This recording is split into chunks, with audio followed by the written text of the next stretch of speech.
Hi, this is Heather again, and this is my third testimony. I am actually going to read you something that's on the bench here because I think it's beautiful, and it seems fitting. It says, "Love will live on.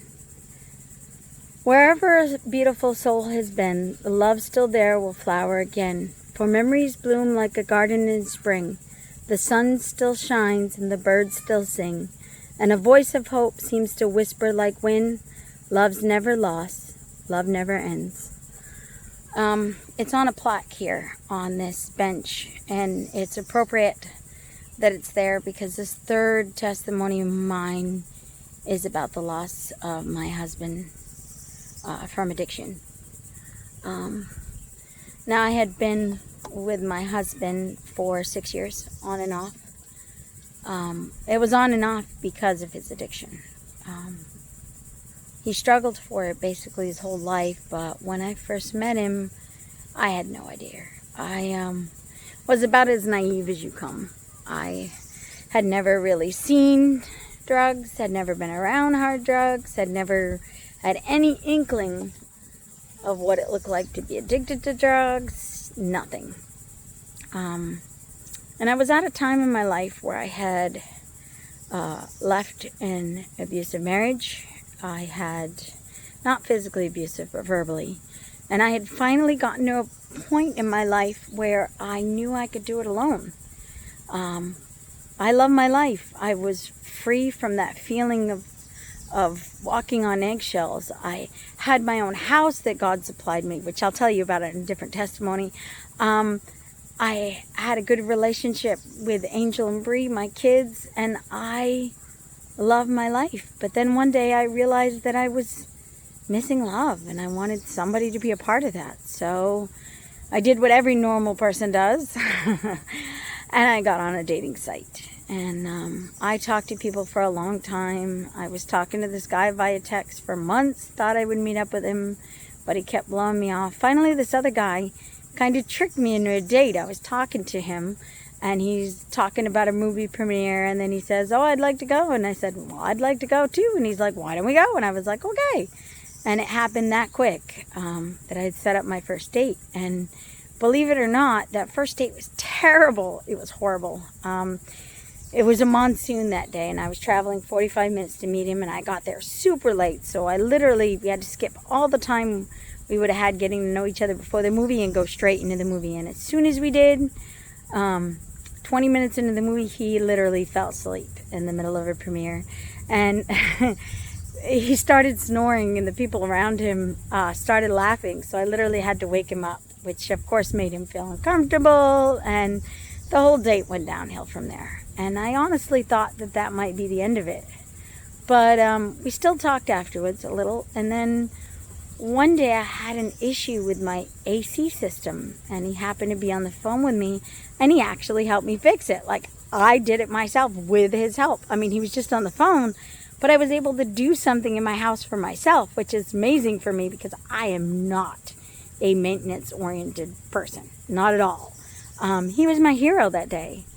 And so he had offered to help me around the house, and I took him up on it. So one day when my ex had my kids, I had him come over and take a look at the house and tell me what needed to be done. And he wouldn't take any payment, so I told him I'd take him out to dinner that day. And we literally went out to dinner and closed the place down. I mean, he had me laughing so hard. It was a wonderful night. We got along so well. It felt like it was meant to be. I thought he was gorgeous. He had these cute, amazing dimples. And then 3 months later, when I introduced him to the kids, everything went right. And the first 9 months of our relationship were amazing. I mean, they really were. I was head over heels, 100% in love with this guy. I had convinced myself that God brought him into my life, and things were good. But then things started to go wonky. Little lies, little things that I couldn't figure out why he would do that. It came to a head on his birthday. His birthday's January 26th. So he went out We went out to celebrate, had a good time. January 27th came, and he told me he was working late. And the next day, January 28th, was my birthday. Well, after contacting him and calling him, he never came home that night. He never contacted me, and I thought for sure that he was cheating on me. I thought for sure. And honestly, I wasn't living the right way at that point either. My relationship with God, my convictions hadn't been strong enough that I was living the right way. But I cried all night long. I thought for sure he was cheating on me, and that caused me to do some digging. And not long after that, I found an ex-girlfriend who told me that Trav was an addict, and he obviously had started to relapse. And I I was so naive to drugs that when she told me that he was an addict, I was actually relieved that he wasn't cheating on me, which shows you how little I knew, and how devastating drugs can be. When my husband got on the drugs, granted, he was only my boyfriend at the time, he changed. He would turn mean. He would lose his temper quickly. Nothing really mattered to him. He started lying, taking money. All the things you hear about from regular addicts started happening. And see, I didn't understand. I thought he could control all this stuff. I thought it would be easy for him. I thought because we started going to church together, that was enough, that I was enough, that it was all enough, that he would never do that if he loved me. He would never do that if he loved the kids. And it wasn't. The first time, our relationship was on and off, because I would catch him using again, and he would either go to his mom's, or I would tell him it's over because I didn't want my kids involved with that. He would get clean. He would start going to NA in Palm Coast. He actually invited me once to go to a meeting to show me that he was doing the right thing, and it would all resurface and start over again. It finally came to a head in 2015 when I broke up with him for good, or what I thought was for good. We stayed friends. He was my best friend. He would still call me. We would still talk. But I knew in my head that it was over, that I couldn't keep doing this, that it wasn't what I wanted for me and my kid's life. Finally, it came to a head where he went downhill so bad he got arrested. Walked into a Dollar General store and asked him for money and got arrested. He should have got arrested. He did the wrong thing. But he actually got jail time. Actually prison time. He got 18 months, which means that's 6 months more than you can serve in a jail. You have to go to prison. So he literally went to prison. And for a long time, it was actually far away from me. So I didn't even visit. I just wrote him a couple letters. I was still very cynical. I didn't know whether he was using me or whether he actually cared about me. But all those letters were filled with God. They were filled with about how he needs to go to God, how he needs to spend more time with God. And at that point, I was starting to love God myself. I mean, like a different trial had come into my life that had made me realize the only person who's ever been there for me was God. So I tried to get him to look into it. I tried to get him to spend time on it, and he did. He started reading all these Christian books that were fiction, but then he actually started reading the Bible and would call me with questions and things that he needed to learn. Finally got moved to Lake Butler, and he was close enough to visit. And even though I went to visit his friends to begin with, we would go and I would get there at 8 and I would leave at 3. So we would have 7 hours of uninterrupted time together. Like when you go to visit somebody in prison, there are no phones. You're not allowed to bring cell phones in. You have no interruptions. You're at a table with the person that you love. And you just spend time with them the way that we should in everyday life. It didn't take long for me to fall back over in love again with a husband I loved so much to begin with. He was himself. He was that addict part didn't have a hold of him anymore. And he was amazing. And he was totally the person that I had fallen in love with. And looking back, if he had stayed in prison and I visited him there every weekend like I was doing, I probably would have been happy for the rest of my life, because because I love that time. That time was enough. But when he got out, when he was in prison, I told him that I didn't want to live my life the wrong way, that I loved him, but when he got out, he had to make a decision on whether he wanted to be with me as friends, or whether he wanted to be with me as a couple and not do anything physical, because I was doing everything the right way. And what he decided to do was actually ask me if I would marry him. And without hesitation, I said yes. I was in love with him. It was always him, you know. And so when he got out, I literally found us a brand new church. It was starting.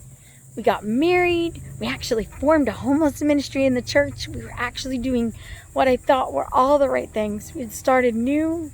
We were trying to do things God's way, and I just knew everything was going to be okay. When my husband was in prison, I asked him, I said, how do I know that you're going to stay clean? How do I know when you start using again? And he said, Heather, do you see how honest I'm being with you right now? He's like, when I am clean, I am honest. And when I'm using, I am not. You will know. And 4 months after we got married, I came in the door and I went to kiss my husband, who had quit smoking in prison, of course, and had not started back up. And I went to kiss him, and he tasted like cigarettes. And I asked him, are you smoking? And he said, no, I'm not smoking. But I knew.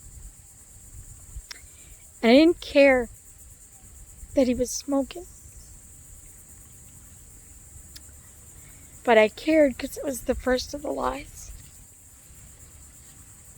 And as the months went on, there was nothing more horrible than watching somebody you love fall back into addiction. There's nothing more horrible than watching them lie to you and know that it's probably a lie but not being able to prove it. There's nothing more horrible than watching your money disappear because they take it. There's nothing more horrible than knowing they're lying. And there's nothing more horrible than not understanding any of it. Honestly, I should have gone to meetings back then, but I didn't know that's what I needed to do. I honestly thought that drug addiction was just something you could overcome if you put your mind to it. I thought if you loved this enough, you could walk away. And you couldn't. And it came to a head where we got in a fight about me saying he was using and him denying it, and he took off to his mom's. And it was a huge fight. And it took us 5 or 6 weeks before we started talking again. I met a girl whose husband was also a recovering addict, and she helped me realize that I just needed to love him. You know what I mean? That the addicts are the hardest on themselves, that they don't want to do this. They don't want to be that person. They don't want to go through that. They don't want to hurt the people they love. But I didn't understand that. I didn't understand any of it. But she made me realize that maybe I could help him instead of approaching it the way I had. So I chose to make the decision that I would help him. So we started talking again, and then one night we had a big long conversation, and we worked everything out. At least I felt that way in my heart. You know, he was starting to go back to school to get a truck driver's license at his mom's, and we talked about all the feelings we were feeling, and I told him I would support him, and he told me that things were going to be better, and I believed him. And we talked about so much at night, and we talked about God. We spent hours talking about God, and he told me how he was teaching others about God, and how much he loved spending time with him. And I knew that he was probably the closest he had been to God in a long time, so I thought maybe this separation was a good thing.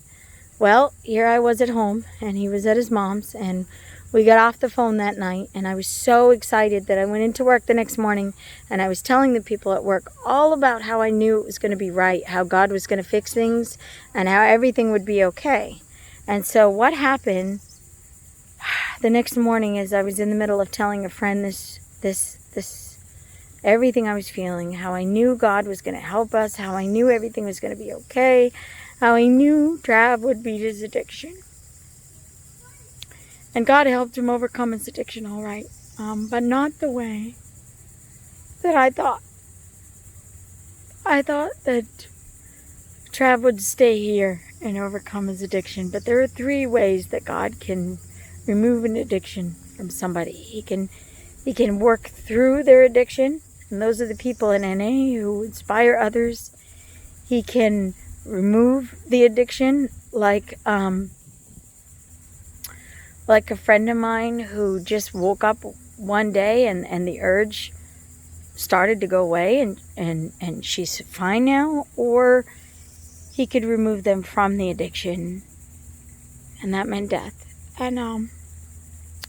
And that morning, while I was telling the girls at work how I knew everything was going to be okay, and how I felt more close to my husband than I felt in months, I got a text from his cousin saying they'd found him dead.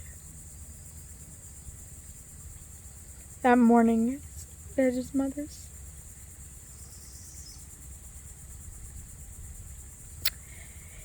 And there's nothing worse than hearing that in some ways, because you can't help go through a period where you blame yourself. There were more extenuating circumstances with my husband's death that made it worse, that I'll talk about in a different testimony, but it was so hard. So I made it my goal afterwards.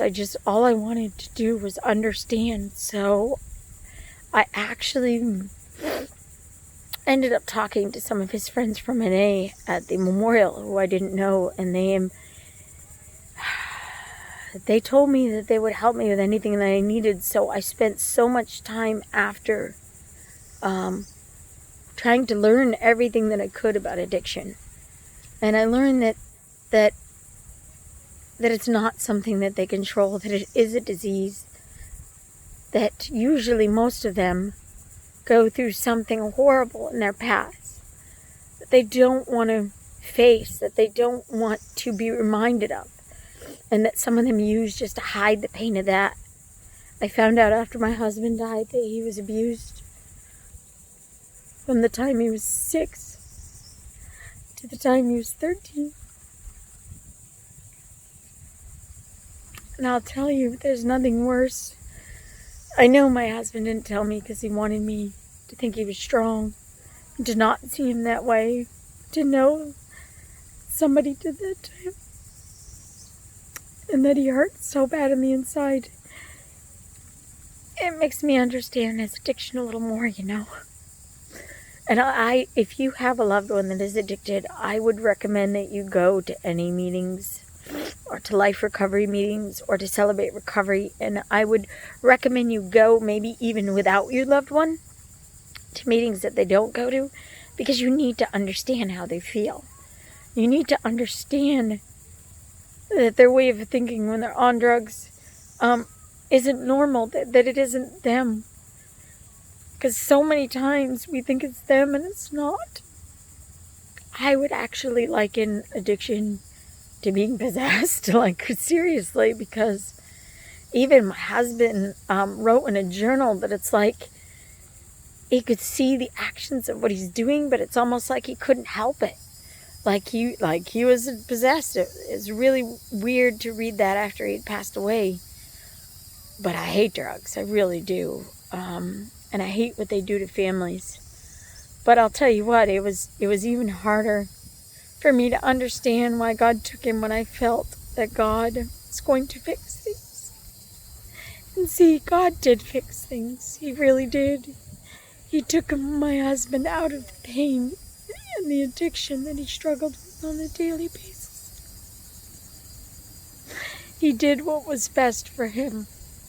And honestly, he used my pain to help others, because I started going to any meetings and I started learning, and I was able to use that knowledge to help others. And that's always the way of things. God will let you go through pain if it means that you could possibly save one person. Because that's the end goal, you know. The end goal is eternity. The end goal isn't this life. We all think it's this life, and to be happy and to be wonderful in this life, and to have everything we want, to be selfish, and that's not the goal. This life is nothing compared to eternity. This life is but an eye blink compared to the next life. And yet we don't live for the next life. We live for this one. We don't choose to understand the ways that God views our life down here in regards to eternity, because to God, this life is nothing compared to eternity. God wants us all to get to eternity, all of us, and He will use your pain if it means getting somebody else through eternity. And I know that seems harsh and mean, but it's the truth. And that doesn't mean that God doesn't feel that pain with you. It doesn't mean that He isn't there with you every step of the way. But I'll tell you, every time you get in pain, this is again one of those situations where I just had to trust God. Where I had to say, God, I trust you. I remember after Trav died, I was struggling so much because I couldn't understand it all. I couldn't. And there are things I will read to you later on in my testimonies, things that I wrote during that time that show how much pain I was in. But even more than that, some things that I wrote that helped me understand people, helped me understand how we do things to hurt each other on this life, but how none of us really want to. None of us really want to. We don't get up in the morning and say, I'm going to hurt somebody today. I'm going to do some action to make somebody else feel bad.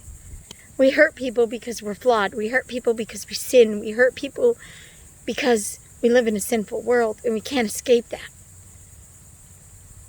But the person, this is why we fight against dark principalities. We don't fight against people. We fight against Satan. And we fight against what he does with his sin on this earth. That's what we fight against. We don't fight against people. We have fights with people. We think it's about them. No, it's never about them. Because that person that you're fighting with probably never intended to hurt you.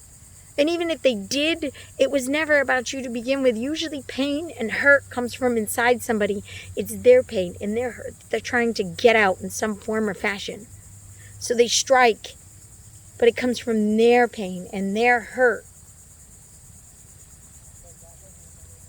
And see, addicts are the same way. They don't use because they're addicted.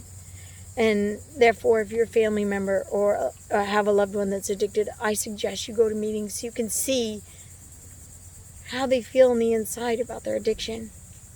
And then maybe you can be a better support to them, that maybe the guilt and the shame that they feel when you're around them will not be so huge, not be so big, not be so terrible. I want you... I guess this video is just to help you understand that God wants you to have faith in Him when you don't understand. And sometimes if you ask for the answers, He will give you those answers. He will help you understand. But it's going to take time. It's not going to be right away. And sometimes all we can do in the meantime is just choose to have faith. I can remember it clear as day, that day at work that I was talking about. I was sitting there and I finally just gave up and said, God, I'm never going to be able to get any answers from Trav. I'm never going to figure this out. I'm never going to know why any of this is happening. But I'm just going to choose to trust that you have my best interest at heart and that you are going to do what's right. And that you have done what's right.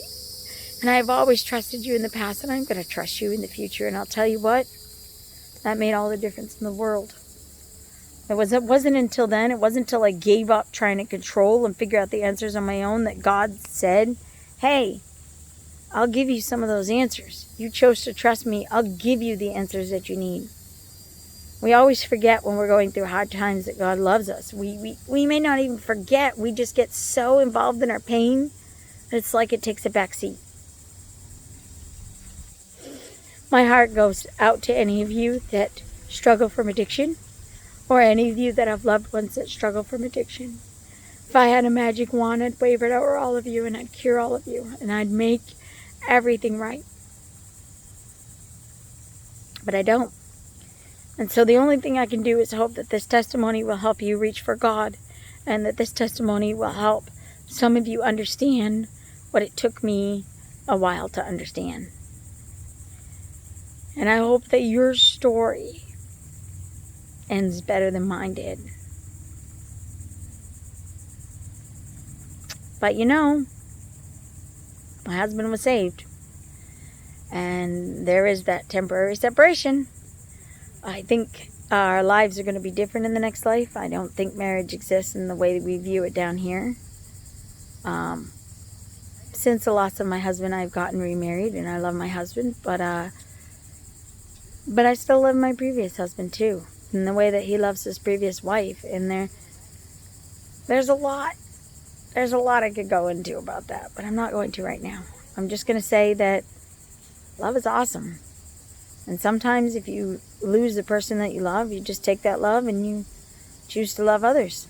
That's never a wrong thing. Anyways, I rambled a little there, but God bless. I love you, and have a good day.